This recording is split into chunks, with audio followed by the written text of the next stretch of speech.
Kalau saya gini loh, apa yang terjadi di apa kepulauan Flores, yaitu terkait dengan gempa magnitudo 7,7 skala liter. Menurut saya eh, itu patut diwaspadai karena gini, sepengalaman saya juga pernah mengecek secara langsung maupun hybrid atau non hybrid gitu ya. Saya mendapatkan bahwa eh, Kepulauan Sikah itu menjadi trajektori F error untuk yang paling banyak di kepulauan yang ada di Indonesia. Mengapa? Satu, saya mengatakan bahwa basis uh, reverse atau hasil continental continental anglo system, menurut saya gempa itu tidak mencakup ke situ. Tetapi kalau kita mau bilang bahwa basis to and lobby in lobby, ya pasti akan ke situ arahnya, tetapi nggak tahu entah kapan.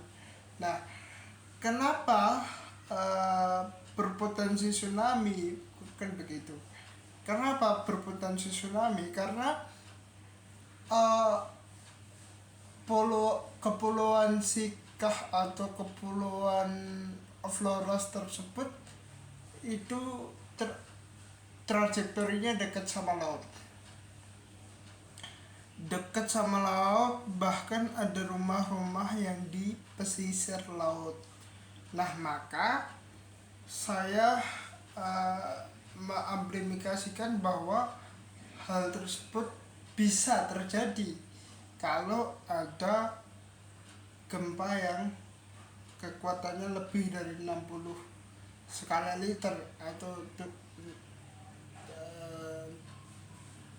ini kan gempanya kekuatannya adalah 7,7 skala liter. Nah, dalam skop trajektori saya mengatakan gini, itu nggak sama, dianggap berbeda juga tidak.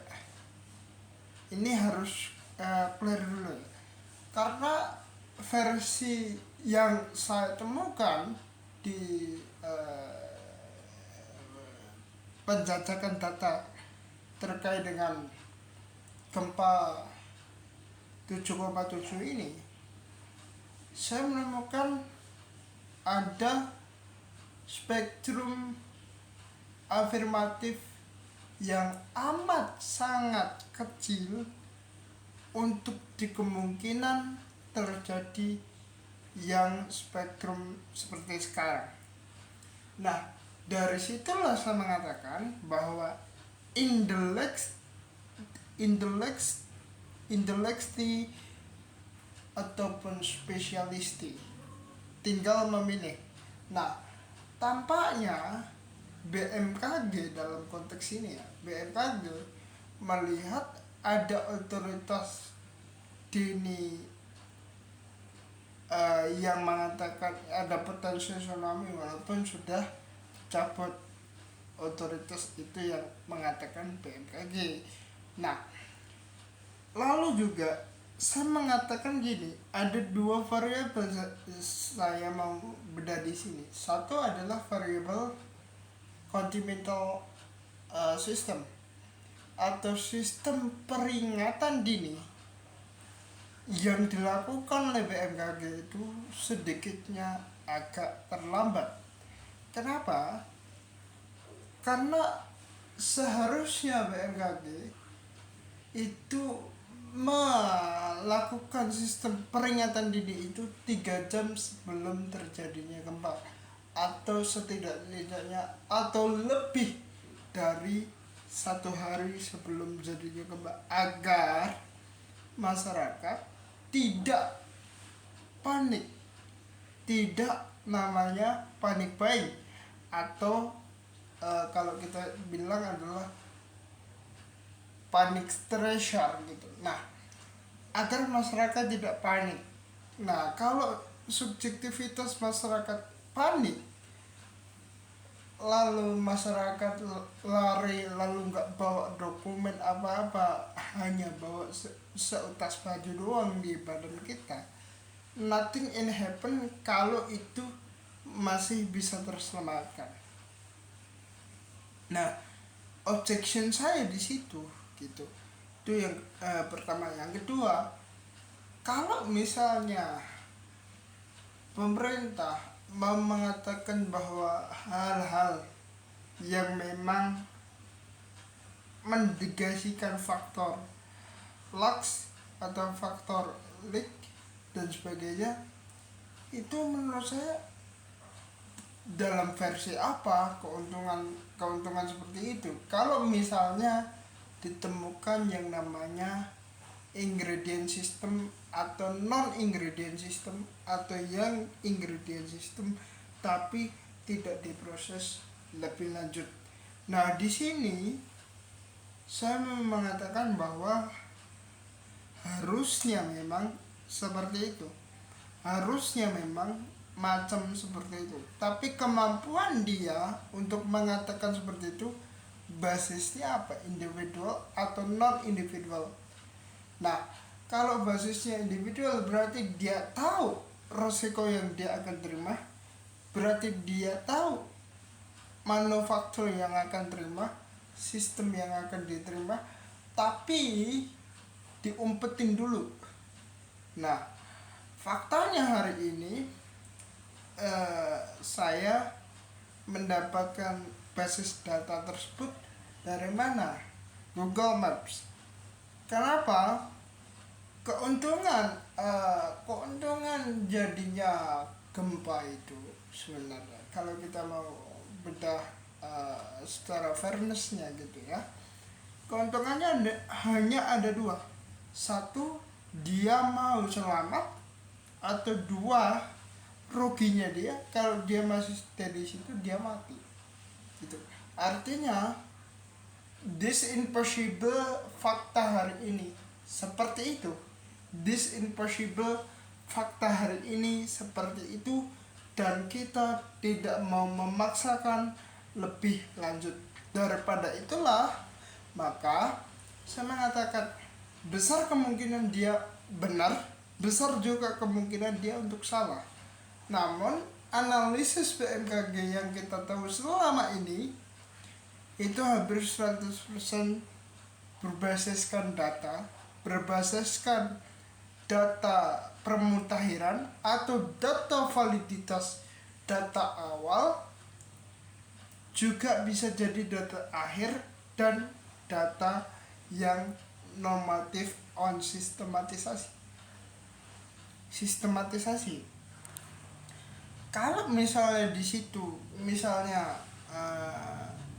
teman-teman ini mengecek bahwa agak sedikit takut dalam konteks itu atau situasi hari ini, menurut saya juga enggak, karena ada behind the scene yang sama tapi nganggapnya berbeda, atau di taraf yang berbeda tapi dibalikkan ke taraf yang sama. Itu yang toleransi apa gitu. Kalau saya melihatnya gini, satu, terjadinya gempa ini adalah faktor alam.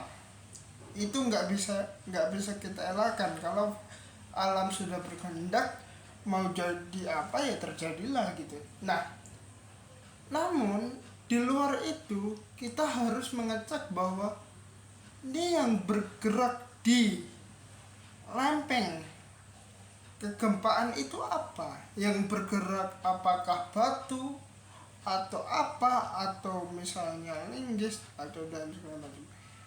Itu menurut saya ya, itu bagian dari fakta dominasi yang kalau ada gempa seakan-akan diabaikan fakta itu, tapi fakta tersebut seharusnya memang penting, dan sepenting itulah maka mempunyai basis peringatan dini kayak yang dilakukan oleh BMKG dan juga BNPB. Nah, fakta yang berikutnya adalah apa yang dilakukan oleh BMKG apa yang dilakukan oleh BNPB setelah kejadian, setelah manufaktur data itu diimbangi dan setelah yang lainnya. Menurut saya basisnya larinya pasti ke situ, namun kan tidak diketahui oleh kita sebagai masyarakat. Saya sebagai pengamat bahwa mengatakan yang 100,100% saya meyakini bahwa apa yang dilakukan oleh BNPB, apa yang dilakukan oleh BMKG itu sudah akurat.